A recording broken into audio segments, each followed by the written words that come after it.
One asked the other day, what is our next exploration? What is our next inquiry? So let's see if these two stories can give us a gleaning of what it is.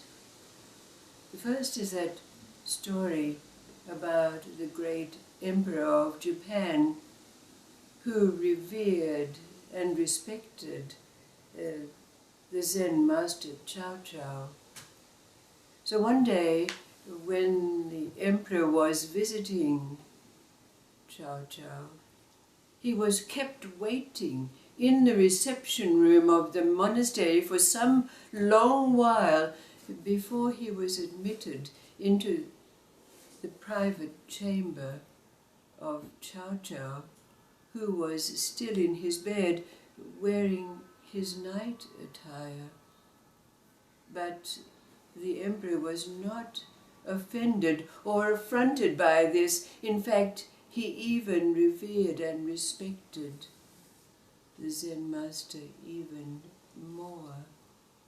But some time later, the emperor sent a messenger to the monastery bearing a gift for Cao Cao. And the Zen master Cao Cao met the messenger at the monastery gate to receive the gift. And then sometime later, the emperor sent a personal invitation by emissary to Cao Cao to invite him to his palace. And Cao Cao met the emissary in the reception hall of the monastery. Afterwards, the followers of Cao Cao said, "Master, since the Dharma is only one, why did you treat each so differently?"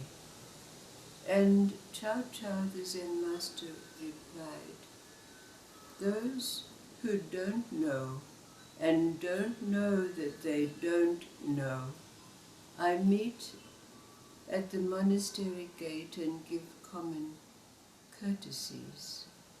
Those who don't know and know that they don't know, I meet in the reception hall.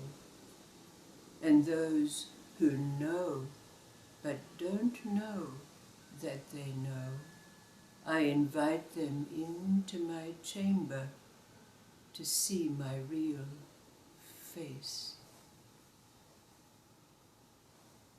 And then there's a story of that young boy who lived in a small village, but like many of us, he asked the questions that we have asked. Why am I here? Why is the sky so high? Why do we have to die?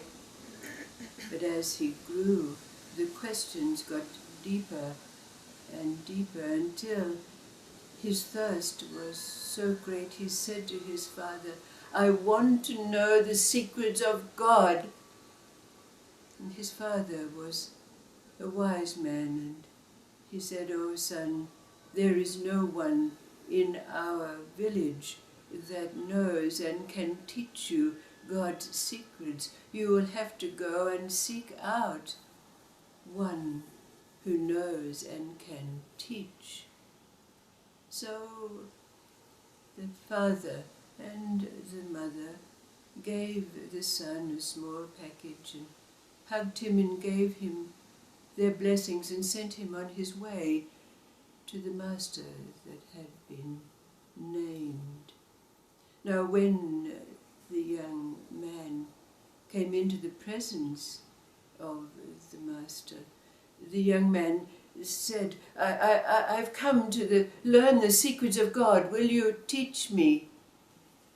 And the master said, "Yes, I can teach you the secrets of God. But first tell me, where are you staying?" And the boy said, "Well, I didn't come here to stay. I came to learn the secrets of God." And the master said, well, go and find somewhere to stay, and we have time for the teachings. So the young man went, but when he went around the town in which the master lived, there was not a room to be had, not even an attic or a cellar. So in seeking for somewhere to live, he finally found a carpenter who would teach him how to build a house. So he set about building a house, and at first the walls fell down and the roof fell in, but after some while he made a sturdy dwelling, a house, small but comfortable and cozy. And so then he went back to the master and said, Master, well, now I've built my house, will you teach me God's secrets? Yes, yes, yes, said the master, but do you have a job? And the young man said, well, no, I'm here to learn God's secrets. And the master said, well, go and find yourself a job and then come back and we'll talk about the secrets of God. So the young man went off, and finally he found that the baker of the town wanted an apprentice, so he became his apprentice. And the work was so hard, he had to get up so early in the morning and till the evening, baking bread and making cakes and serving people.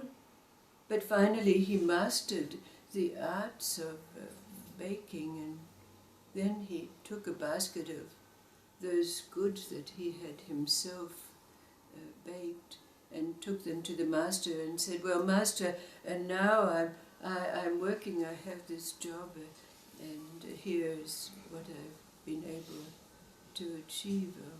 Yes, yes, yes, said the master, because now, of course, the young man said, will you begin to teach me?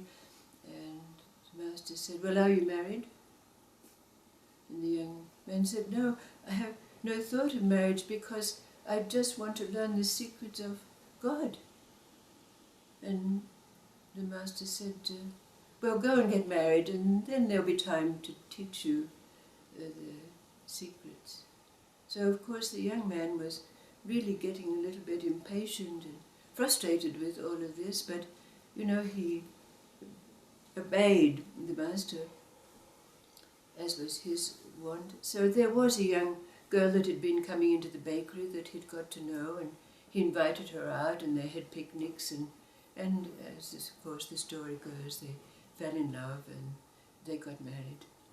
And so the young man came back and related to the master that now he'd fulfilled, he'd got a house, he had a job, and he had a wife, and of course we know what came next. The master said to him, well, do you have any children?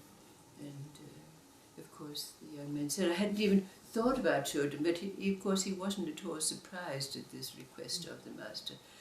And so he went off and obeyed, and he had several children.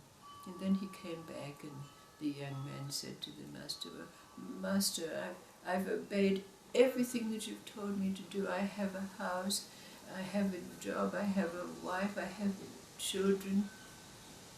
Now am I ready to learn the secrets of God?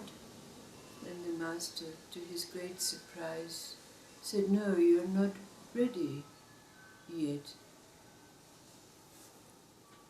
And some days later, the young man received news that his beloved father was dying. So quickly he went to his father's bedside, and they held hands, and the father was greatly pleased to see that his son had grown into a mature, compassionate and wise man. So as they sat united, he passed away peacefully, and the young man was bereft.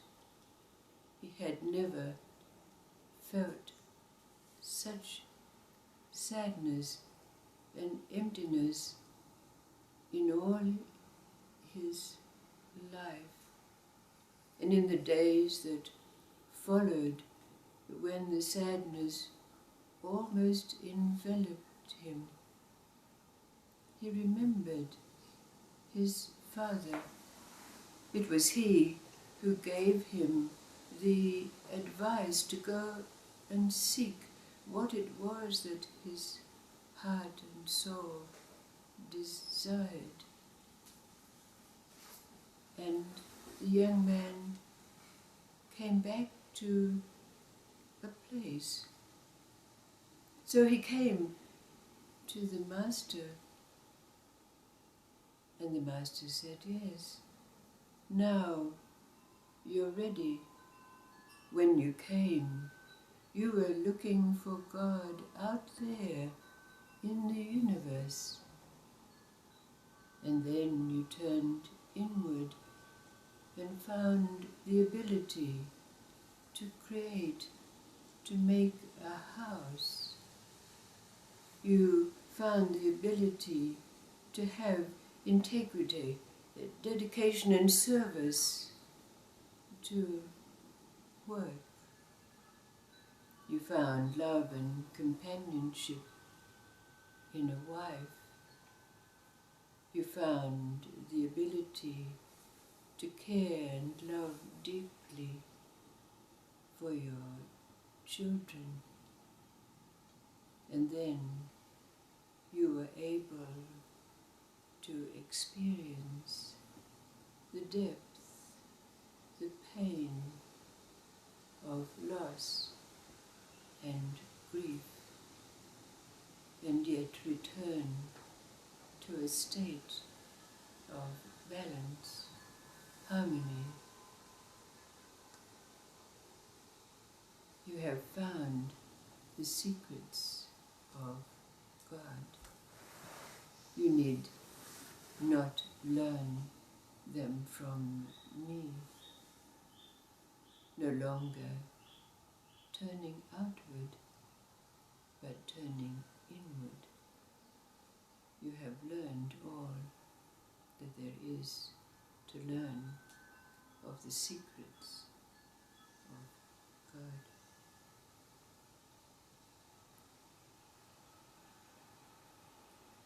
So what from these stories can we glean that our next exploration is?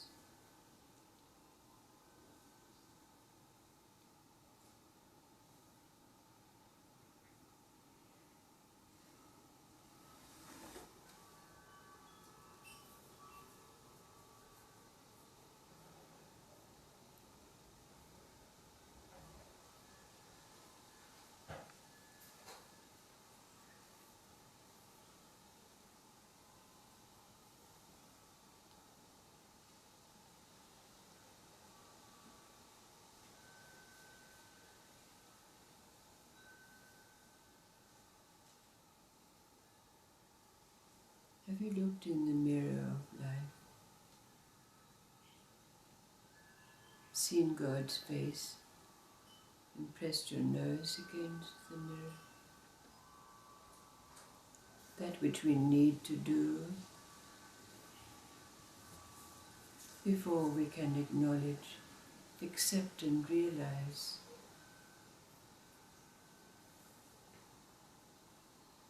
that all is inside, and yet discover that there's no inner and outer. Could it be that our next exploration is to recognize this? So never again do we live in duality.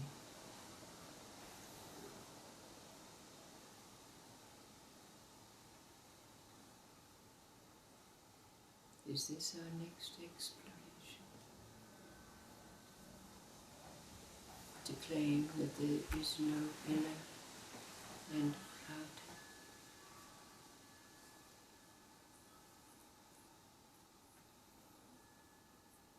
Maybe. What say you?